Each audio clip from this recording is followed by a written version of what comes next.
ये जो तुम्हारे जी एडवांस है, इसमें तुम यानी बहुत पहले से 1 साल 2 साल से बहुत अच्छे से बहुत ज्यादा काफी हार्ड वर्क करते आ रहे हो और लास्ट ये 15 दिन में यानी रिमेनिंग डे में यदि आप मेहनत नहीं करोगे तो सभी तुम्हारे मेहनत पर पानी फिर सकता है। तो आपको ध्यान में रखना है कि अभी आप कर क्या रहे हो, इस पर बहुत ज्यादा फोकस है। दोस्तों मैं हूं कुंदन और आज आपको मैं दोस्तों बताने वाला हूं कि जेईई एडवांस में बहुत कम समय बचा हुआ है और यहाँ पे काफी सारे बच्चे परेशान हो जाते हैं। जेईई एडवांस का प्रिपरेशन करते हैं वो काफी सारे यहाँ पे कंफ्यूजन में पड़ जाते हैं और परेशान हो जाते हैं, क्योंकि जेईई एडवांस के बाद में वो काफी सारे समय को बर्बाद कर चुके होते हैं और वह बार बार वो उसके ऊपर डाउट करने लगते हैं और बहुत सारे उनके मन में निगेटिव थॉट चलने लगते हैं कि अब इतना समय बर्बाद कर चुका हूँ तो क्या अब मैं जेईई एडवांस को क्रैक कर सकता हूँ कि नहीं। तो देखो यहाँ पे काफी सारे बातें आते हैं, काफी सारे यानी कि मन में थिंकिंग आती है, लेकिन मैं आपको बताऊं कि देखो जेईई एडवांस को क्रैक करने के मन में ये डाउट चल रहा होगा कि जो रिमेनिंग टाइम है उस रिमेनिंग टाइम में क्या कुछ सिलेक्टिव चैप्टर या फिर कुछ सिलेक्टिव टॉपिक्स पढ़कर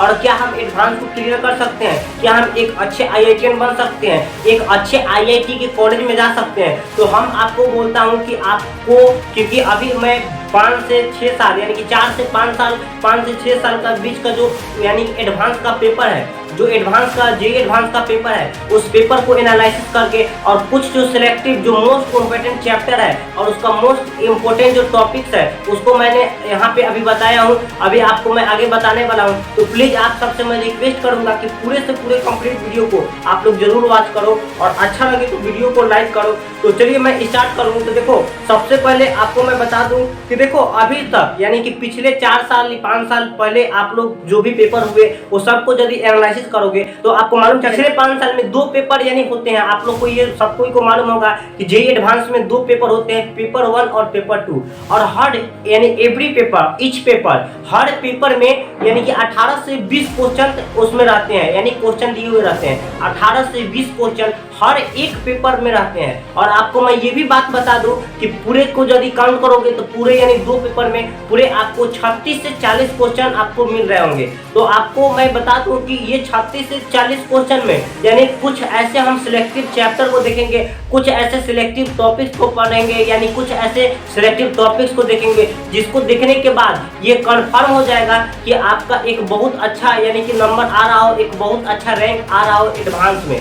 तो मैं आपको बताऊं कि देखो यहाँ पे भी 30% टू 70% रूल चलने वाला है। ये रूल क्या है कि यहाँ पे जो 30% यानी कि जो 30% आपका सिलेबस है वो 70% जो आपका पेपर है उसको कवर करने वाला है। फिर से मैं बोल रहा हूँ, जो 30% यहाँ पे सिलेबस होगा वो 30% सिलेबस यानी 30% चैप्टर 30% यहाँ पे टॉपिक वो पूरे के पूरे पेपर के 70% क्वेश्चन को यानी कि संभाल रहा होगा, सोल्व कर रहा होगा। तो प्लीज आप ये टॉपिक को जरूर कंप्लीट कर लो और ये सभी टॉपिक को अच्छे से एनालिसिस कर और मैं बता रहा हूँ तो इसको ध्यान में रखो और इसको जरूर से जरूर रिमेनिंग टाइम में अब समय नहीं है कि अब टाइम वेस्ट करो, अब जाग जाओ और स्टार्ट कर दो अपना पढ़ना। तो मैं सबसे पहले बताऊं कि देखो ये सभी चैप्टर को मैं 2 फेज में बताने वाला हूं और ये बेसिकली वीडियो मैथ और फिजिक्स के लिए होने वाला है। केमिस्ट्री का ऑलरेडी वीडियो मैंने इस प्रकार का यानी कि बहुत अच्छे से बनाकर डाल दिया है, आपको लिंक यानी कि डिस्क्रिप्शन में मिल रहा होगा उसका, उसको जाकर बहुत अच्छे से आप लोग देख सकते हो।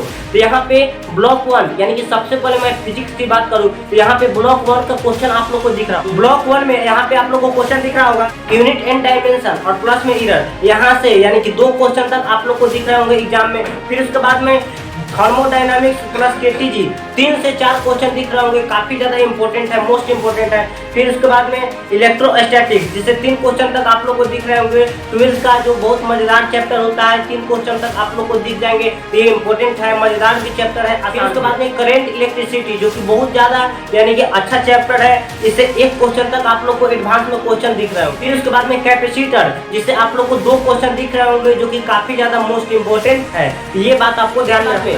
यानी कि ये ब्लॉक 1 का जो हमारा यानी कि सिलेक्टिव जो भी चैप्टर था वो हो गया। देखो यहाँ पे यानी कि ब्लॉक 1 और ब्लॉक 2 का सेंस है। ब्लॉक 1 यदि आपको AIR यानी कि 5000 6000 एबव यानी इसके ऊपर जाना है तो आप ब्लॉक 1 के पूरे टॉपिक पूरे चैप्टर को कंप्लीट करके जाओ, उतना आप लोग को आ जाएगा। और यदि आपको 2000 रैंक 3000 रैंक यानी इसके बीच यानी कि 4000 रैंक इसके बीच आपको लाइक करना है तो आपको प्लीज दोनों ब्लॉक को अच्छे से कंप्लीट करके जाना रहा होगा, तो वो आपको अपने टारगेट के अनुसार दिख रहा है। उसके बाद में दूसरे ब्लॉक में आप लोग को दिख रहा होगा यानी मॉडर्न फिजिक्स, जो कि बहुत ज्यादा इंपॉर्टेंट चैप्टर है। 3 क्वेश्चन तक आप लोग को इसे दिख रहे होंगे। फिर उसके बाद में जियोमेट्रिक ऑप्टिक्स, जिससे 2 से 3 क्वेश्चन आप लोग को एग्जाम में दिख रहे होंगे। फिर उसके बाद में यानी कि मूविंग चार्ज और मैग्नेटिज्म, जिससे आप लोग को बहुत अच्छे 2 क्वेश्चन दिख रहे होंगे, जो कि काफी ज्यादा मोस्ट इंपोर्टेंट है।